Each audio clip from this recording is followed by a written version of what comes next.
Ahora continuemos con la resurrección corporal de Jesús. Siendo que la misión terrenal de Jesús empieza con un milagro, en este caso es la concepción virginal, la encarnación, tiene sentido que al término de esta misión terrenal, Jesús también concluyera con otro milagro, que es su resurrección corporal. De ahí vemos que si negamos la resurrección corporal de Cristo, estamos prácticamente negando el milagro de la encarnación. Después de haber sido comprobada la muerte de Cristo en la cruz, y esto lo vemos en los evangelios, su cuerpo sin vida es sepultado, recuerdan la historia, fue sepultado en un sepulcro nuevo, envuelto en sábanas, una piedra rodada en la entrada, etcétera, etcétera.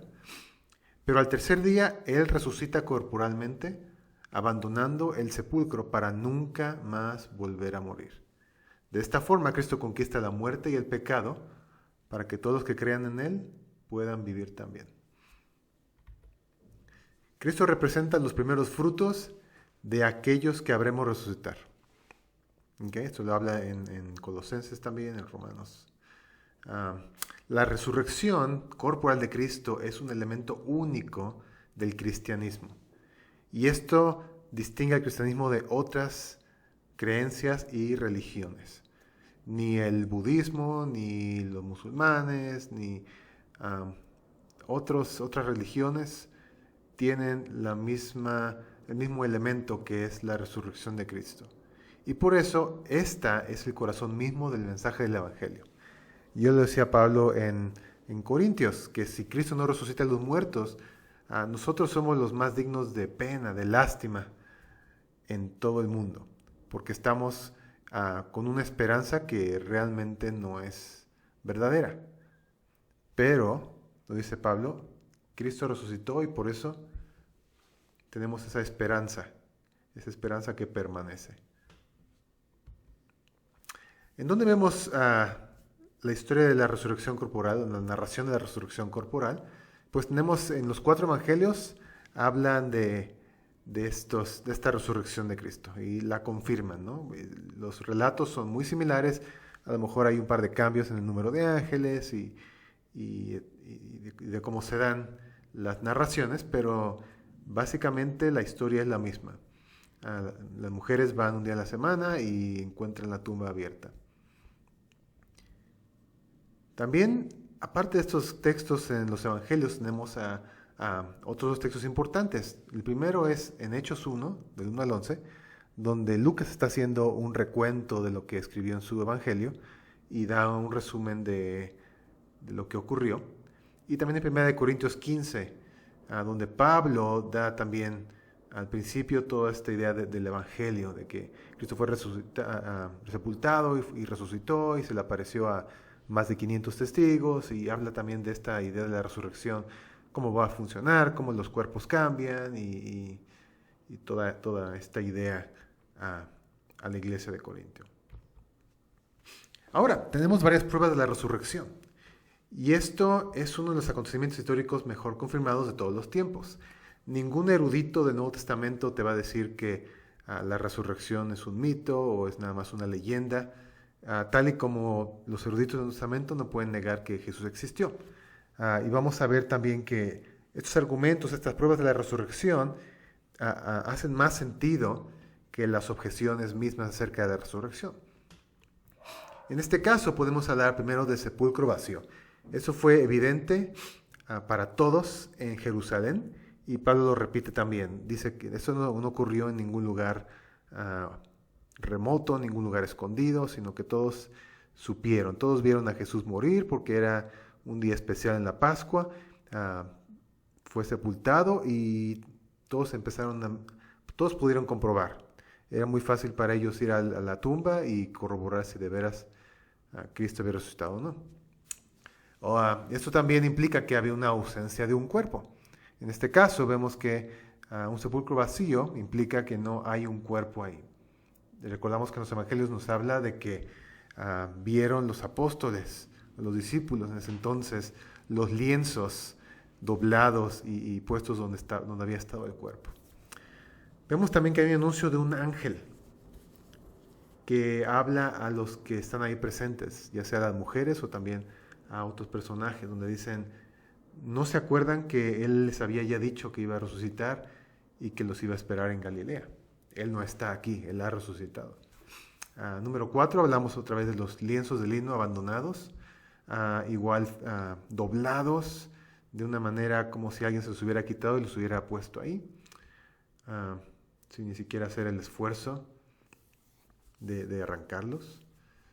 El testimonio de las mujeres también es muy importante. Sabemos que en esos tiempos del primer siglo las mujeres pues no eran tenidas como fieles testigos o testigas de asuntos muy importantes. En ese caso, que Jesús los hubiera manifestado, los ángeles hubieran dado testimonio a las mujeres, era bastante importante y era contracorriente de todo lo que se creía en ese entonces en la Roma del primer siglo. El número 6 tenemos la prueba a los 2 discípulos de camino de Emaús. Vemos que la historia nos cuenta en el Evangelio de que van 2 hombres caminando a Emaús, y aparece Jesús, pero ellos no lo reconocen, y Jesús les da una cátedra, empezando dice que desde los profetas, desde Moisés, les muestra todo lo que había de sucederle. Y así que vemos que la vida de Jesús, la muerte y la resurrección de Jesús cumplen las profecías del Antiguo Testamento. El número 7, vemos que se le aparece a Pedro. Pedro fue una figura muy importante en el principio de la iglesia. ¿Okay? Nosotros no creemos que fue el primer papa, de ninguna manera, pero él fue un personaje muy importante. Él fue impactado por Jesús, él negó a Jesús 3 veces, pero Jesús lo perdona, y vemos en Juan también este epílogo donde habla, apacienta mis ovejas, apacienta mis corderos, cuida mis ovejas. Entonces Pedro también es una figura muy importante y es el que lidera a los otros apóstoles en el día de Pentecostés a proclamar la resurrección de Cristo y el perdón de pecados en su nombre. También vemos que hay 2 apariciones a grupos de discípulos. Primero están todos reunidos, encerrados, con miedo de las autoridades, y de repente Jesús se aparece, no abre puertas, no se mete por la ventana, ni baja por el techo. De alguna manera Él cruza la puerta, las paredes, sin ni siquiera afectar su cuerpo. Y vemos que en ese primer grupo no está Tomás, entonces Él dice, bueno, si no viera sus manos y sus pies, pues no voy a creer. Y en la segunda ocasión, Tomás está en el grupo, entonces Él puede ver, y Él hace la declaración, mi Señor y mi Dios. Y Jesús no niega la adoración de Tomás, sino que pues lo regaña, pero igual no creo que podemos ser tan injustos pensando que Tomás es una anomalía, porque yo creo que todos estaríamos en la misma posición de Tomás, de dudar. Así que Dios, en este caso Jesús, no se molesta, sino que él toma esa prueba de su resurrección. Al número 9 hablamos de los cambios y la realidad del cuerpo glorificado de Cristo. En este caso vamos a hablar de que tiene un cuerpo que es espiritual, pero es también carne y hueso. Él come pescado que le ofrecen, la gente puede abrazarlo, puede besarlo, puede poner su dedo en sus llagas, ¿no? En los hoyos de las manos y los pies. Pero al mismo tiempo pues es espiritual, en el sentido de que no tiene esas restricciones físicas. Vemos igual, como otra vez hablamos de que las puertas estaban cerradas y aún así Jesús se aparece. Es posible que Él haya pasado a través de las paredes o de la puerta. Así que no tiene esa restricción. Es un cuerpo también que es glorificado. No es como los cuerpos nuestros que se siguen corrompiendo, sino que es un cuerpo que ya es glorificado. Es como el cuerpo perfecto del primer hombre, digamos, de Adán. Otra prueba sería el dramático cambio en la audacia y el testimonio de la vida de los apóstoles. Tenemos unos apóstoles que hace unos capítulos atrás tenían miedo, estaban indecisos, temerosos. De hecho, cuando llega toda la turba a arrestar a Jesús, todos huyen. Solamente ahí Pedro como que se quiere hacer el muy valiente y le corta la oreja a un siervo, pero a final de cuentas pues todos corren, ¿no? Todos están temerosos, también escondidos en el aposento alto, no quieren ni salir. Entonces Cristo tiene que ir a donde están ellos. Y vemos que después de esa resurrección, estos discípulos cambian, es un cambio de 180 grados. De ser unos discípulos temerosos, que no quieren hablar, no quieren saber nada, en este caso, en unos días, se paran delante de una multitud de más de 10,000 personas y empiezan a compartir del arrepentimiento de Jesús y hablar en lenguas y se convierten en más de 3,000 personas y la iglesia crece a pasos agigantados, gracias a ese dramático cambio en la vida de ellos. La milagrosa demostración de poder en Hechos. Vemos en el libro de Hechos muchos milagros que están ocurriendo. Pero estos milagros no solamente ocurren por puro capricho, sino que los milagros tienen un propósito. En este caso, corroborar tanto al mensajero como el mensaje que ellos están dando. En este caso, el mensaje del Evangelio. Entonces vemos tanto a Pedro como a Pablo, como a otros que también están haciendo milagros que demuestran la resurrección de Cristo y su poder. El cambio del día de oración del cristianismo al domingo en lugar del sábado, eso fue muy importante. Aunque los primeros cristianos eran judíos y se congregaban todavía en la sinagoga y hacían todas estas rutinas y fiestas y celebraciones, los cristianos gentiles, ellos empiezan a reconocer que la ley no aplica a ellos porque Cristo ha cumplido la ley por ellos. Entonces ellos empiezan a reunirse, le llaman en el Día del Señor. Vemos ahí en Hechos también, habla del Día del Señor, en otras cartas de Pablo y aún en el Apocalipsis. Juan tiene su primera visión cuando está él en el Día del Señor. Entonces el Día del Señor se corrobora al primer día de la semana, que es cuando Cristo resucita, según los evangelios, y esto equivale en el calendario judío al domingo, y es por eso que tradicionalmente el día de adoración, en vez del sábado como tenían los judíos, ahora nosotros gentiles lo tomamos como el domingo. Y por último, también la actual existencia de la iglesia. La iglesia ha sido un organismo perseguido desde los tiempos del inicio de la iglesia por los judíos, por los romanos, por los musulmanes, por muchos grupos. Vemos también hoy en día que en muchos países hay mucha persecución. En el Medio Oriente hay persecución de cristianos, en África, en Asia también, pero la iglesia sigue creciendo. A pesar de la persecución, ellos encuentran su sostén y su esperanza en Cristo y la iglesia sigue creciendo. Ese es un testimonio más de la veracidad del Evangelio de Cristo. Ahora, vemos que había unas pruebas de la resurrección, pero igual ha habido gente que ha creado o ha traído objeciones acerca de la resurrección. Y todo esto es con la idea de no darle valor a la resurrección por ser algo sobrenatural. Entonces, pues ellos dan algunas objeciones y vamos a explicarlas rápidamente. Primero dicen, no, sabe que Cristo no murió, sino que cuando fue crucificado, Él se desmaya y después se recupera y se le aparece a los discípulos y ellos son engañados, creyendo que Cristo resucitó, pero Él nada más se desmayó. El problema de esta objeción es que realmente los romanos eran expertos en matar gente. Si había alguien que sabía matar a alguien y matar con crueldad, eran los romanos. Y la cruz, la muerte en cruz, era una de las más dolorosas, una de las más excruciantes, de las más duras que había en esos tiempos.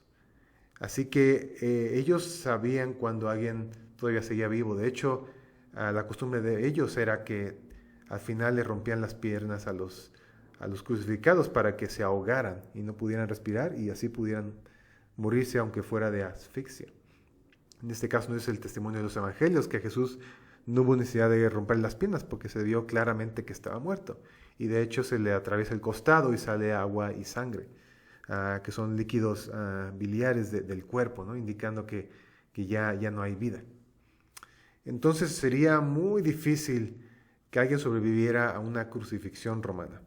De hecho, toda la pasión de Cristo, cuando es golpeado con los látigos, también esos látigos eran especiales para rasgar la piel de los condenados, así que había gente que a veces hasta no resistía a los latigazos.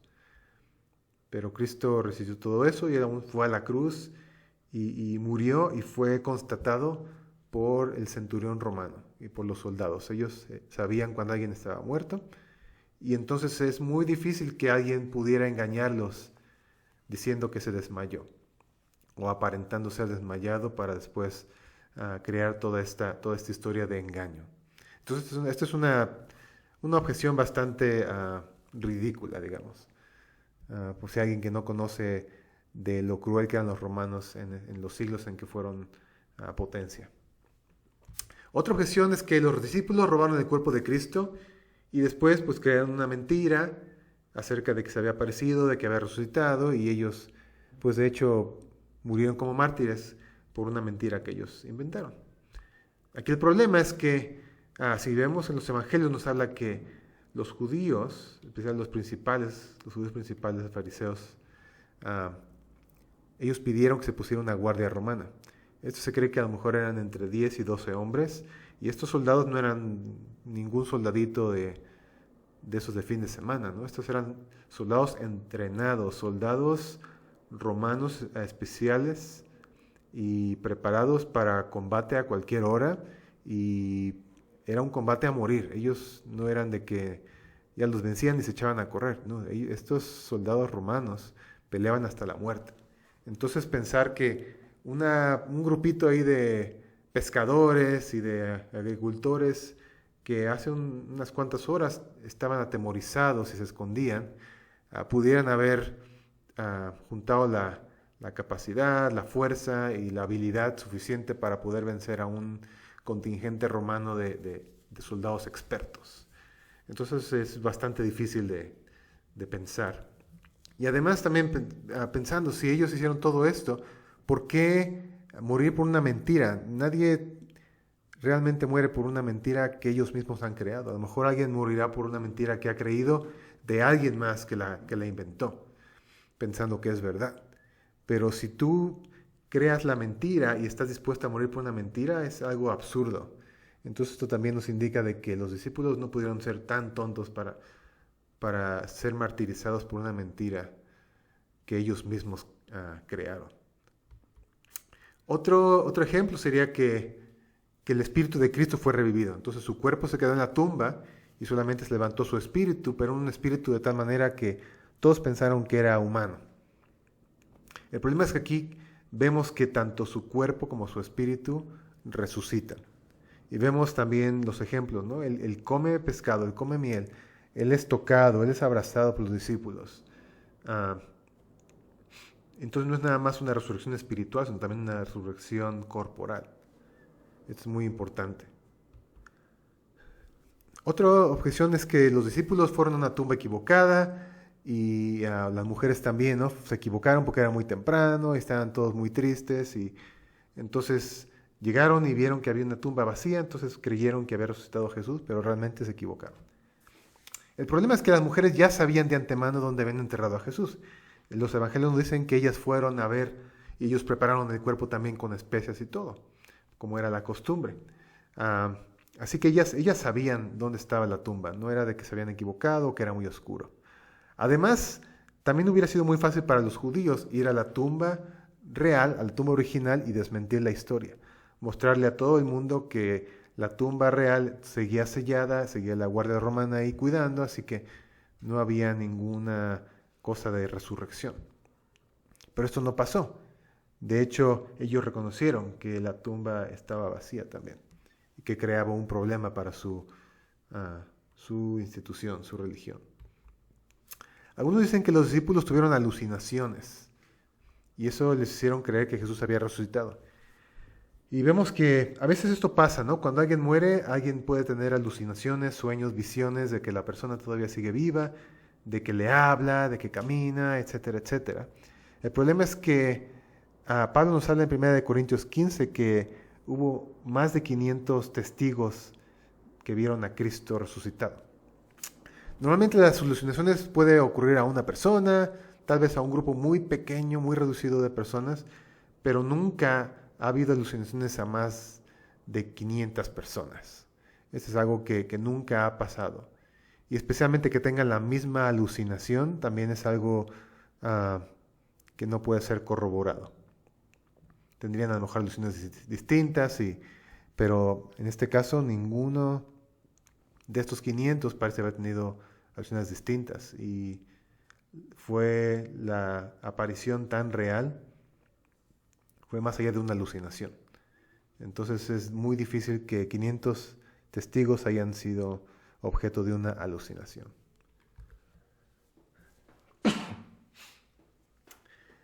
Así que esas son las objeciones, y vemos que son muy débiles. Entonces uno tiene que confrontarse con la realidad. Ok, entonces Cristo no resucitó, según mis objeciones, pero el problema es que mis objeciones son tan absurdas que no nos queda más que creer que Jesús realmente ha resucitado.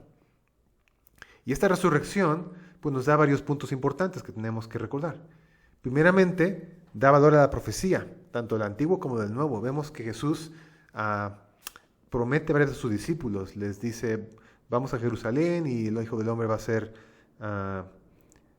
crucificado, y va a ser muerto, va a ser sepultado, pero va a resucitar al tercer día. Y los discípulos como que no entendían, pero después que resucitaron ellos pudieron entender. Y también vemos profecías en el Antiguo Testamento que hablan de eso, ¿no? Cuando David habla de que no dejarás a tu santo ver corrupción. No está hablando de él porque él murió y su tumba sigue ahí, sino que Jesús nunca vio corrupción. También demuestra la divinidad de Cristo, la aprobación de Dios de su obra redentora.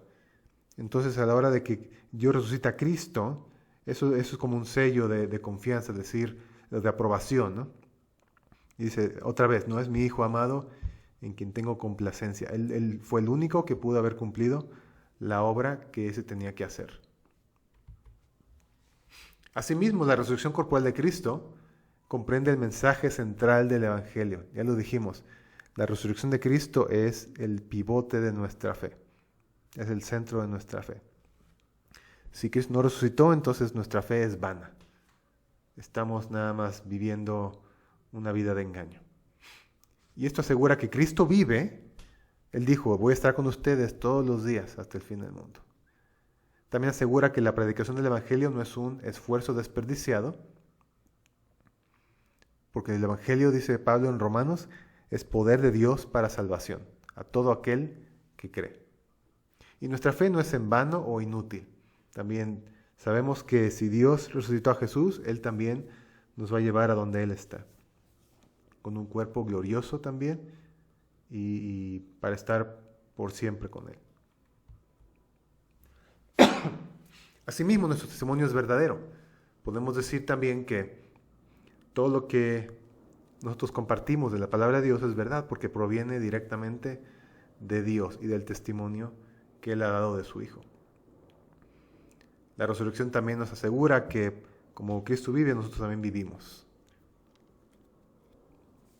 Y ya no estamos muertos en delitos y pecados. No estamos separados con Dios, sino que estamos reconciliados. Asimismo, el pecado y la muerte han sido vencidos, aunque estamos todavía en un proceso de vivir en un mundo de corrupción y de decadencia. Sabemos que el pecado y la muerte han sido vencidos. Dice Pablo, ¿dónde está, oh muerte, tu aguijón? Ya no tiene poder la muerte de condenarnos, ni el pecado. Y así que nuestra esperanza en la vida eterna no es en vano. Tenemos esa promesa de que como Cristo resucitó y Él fue a preparar lugar para nosotros tenemos la confianza de que así como Él se fue, Él también vendrá por nosotros muy pronto. Asimismo, pensamos y creemos que seremos resucitados y tendremos un cuerpo glorificado como el de Cristo. Ese cuerpo va a ser también sin corrupción, sin mancha, sin decadencia. Y nuestro espíritu no va a estar desprovisto de cuerpo. Aun cuando muramos, nuestro espíritu continúa, y aunque nuestro cuerpo se deshaga, tenemos la esperanza de que Dios puede hacer de todas las moléculas un cuerpo nuevo para nosotros. Asimismo, esto también habilita a los creyentes, a nosotros, para vivir en el poder de la resurrección de Cristo y no pecar. Sabemos que ese poder de Dios que resucitó a Jesús también está en nosotros, y eso nos da un poder también para vencer la tentación día al día, y también estar enfocados mirando hacia arriba, mirando las cosas de arriba, esperando también a Jesús que venga pronto por nosotros. Hablemos un poco del cuerpo resucitado de Cristo. Esto es un cuerpo que es tanto físico como espiritual. Entonces recordemos que tiene ese espíritu, pero también tiene características físicas, porque puede comer, puede tocar. Ese cuerpo permite a Jesús hablar y escuchar a sus discípulos. Entonces tenemos también esa oportunidad de hablar y escuchar, que es meramente física, ¿no? Es un cuerpo que es reconocible. Los discípulos pudieron reconocer a Jesús. No era así como un cuerpo transparente, ni como de un fantasma, ni nada así como si fuera una brillantez gloriosa que no puedes ni siquiera ver a los ojos, sino que en este caso es un cuerpo que los discípulos pueden reconocer, las mujeres pueden reconocer. Y los que tienen también las visiones, los más de 500 pudieron reconocer que Él era Jesús.